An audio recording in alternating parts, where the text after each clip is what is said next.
Hello, this is Jane Goodall. Well, World Chimpanzee Day has come around again, and it brings with it for me vivid memories of that day, the 14th of July 1960, when I first stepped onto the sandy beach of Gombe National Park to start my study of wild chimpanzees.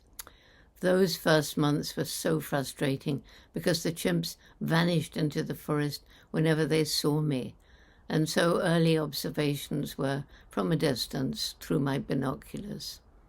But as you all know, after 4 months, the chimps began to accept me and allowed me to observe and record their behavior. I got to know them better and better. They became almost like family members. The National Geographic Society sent Hugo van Lauwijk to film the chimps, and we built up a small research station. And now, the Gombe research is one of the 2 longest studies of primates in the world. Over the years, the Gombe studies revealed how much chimpanzee behavior is similar to our own. They kiss and embrace in greeting. They have a long childhood, during which the young one learns through experience and imitation. They use and make tools, use rocks and stout sticks as weapons.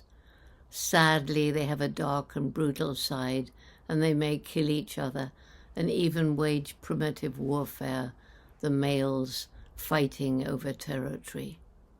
But the chimps also show compassion and true altruism, just like us.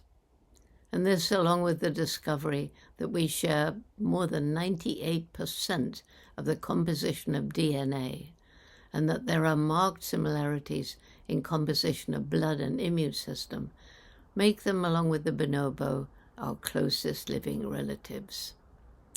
Unfortunately, the situation for chimpanzees across their range in Africa is worse today than it was when I began, mainly because of human population growth, habitat loss, hunting, and the illegal trafficking of infant chimpanzees as pets or for entertainment, mostly to the Middle East and Asia.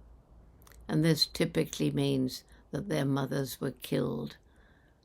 When it was realized that chimpanzee numbers were decreasing across Africa, they were classified as endangered, or some of them critically endangered, on the IUCN Red List of threatened and endangered species.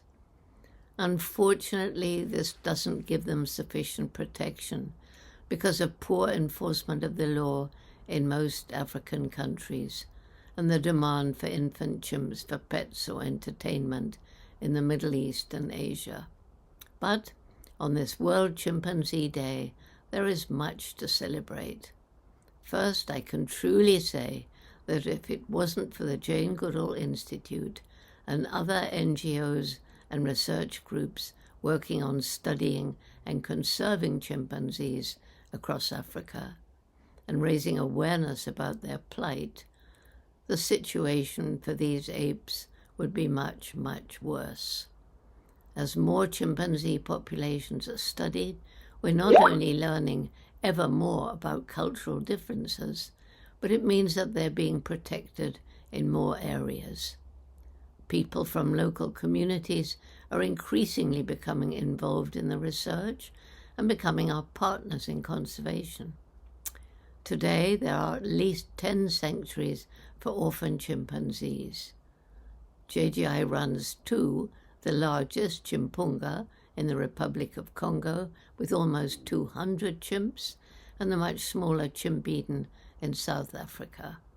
And we started 2 of the other sanctuaries in Gamba Island and Sweetwaters. These sanctuaries, along with research sites, provide jobs for local people, and ecotourism brings foreign exchange into the countries. And this means that the different countries benefit from protecting their chimpanzees, and the local people benefit too. And let's not forget chimpanzees in other captive situations. In the 1960s, chimps from the wild were used in medical research, imprisoned often in 5-foot by 5-foot cages mostly by themselves. There were more than 5 such facilities in America and at least 3 in other countries. And now there are no chimpanzees in medical research. And there are a number of sanctuaries for ex-lab chimps, as well as ex-pets, in the US, Canada, UK, Australia, and Japan. These sanctuaries are run by people who understand and love the chimpanzees they care for, many of whom were traumatized by what they went through when they were young. All the sanctuaries are providing educational materials, helping ever more people, especially children, to understand how amazing these chimpanzees are, how worth protecting and caring for. We must also celebrate the vast improvements in the lives of chimpanzees in so many zoos around the world. In 1960, the conditions almost everywhere were absolutely appalling. Then, in 1984, I began a program called Chimpanzee, which not only trains students in observation techniques, but also works on designing ways to enrich their captive environments. Chimpanzees are highly intelligent, easily get bored, and today all the best zoos provide enrichment for their chimpanzees and other animals too. On this World Chimpanzee Day, let me thank and pay tribute to all those who are today working to study and protect chimpanzees in the wild and to care for and improve the lives of those in captivity. They are true heroes. Sadly, there are far too many to mention. Finally, because of the memories stirred up by my early days at Gombe, I want to pay tribute to some of the chimpanzees who first allowed me into their lives and taught me so much, starting with David Greybeard and Goliath. Then old Flo, with her family that included Figan, one of the smartest chimps I've ever known. And then there was Melissa, mother of Gombe's first twins, and her daughter Gremlin, who also gave birth to twins and is still with us today.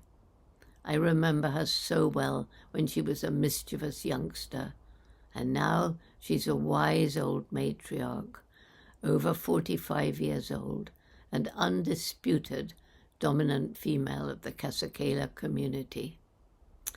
I hope on this Chimpanzee Day that some of you will spend time thinking about any special experiences you may have had with a chimpanzee. Write it down, and maybe we can create a wonderful book for International or World Chimpanzee Day next year, when we shall be celebrating the 65th anniversary of my arrival at Gombe.